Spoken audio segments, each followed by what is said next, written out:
Much love, and I'm Wayne Johnson with Doc and Queen Ministries. Got a word of advice and a short prayer. Well, actually, you can implement the prayer. For those who may be needing healing in their marriage, maybe you don't want to just start with you or your spouse. Maybe you want to start with a short prayer to God.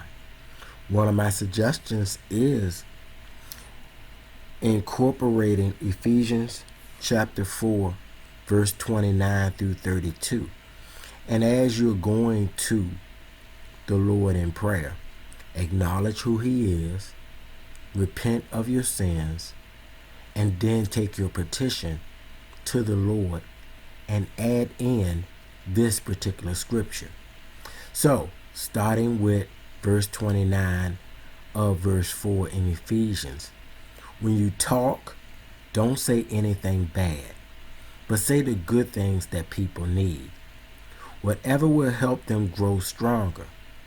Then what you say will be a blessing to those who hear you.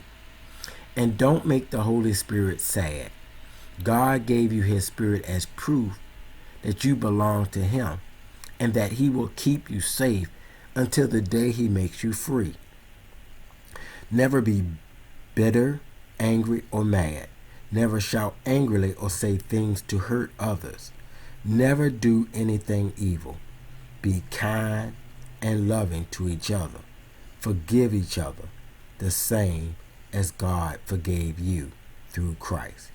Use that in your prayer for healing for your marriage. Take care. God bless. Much love.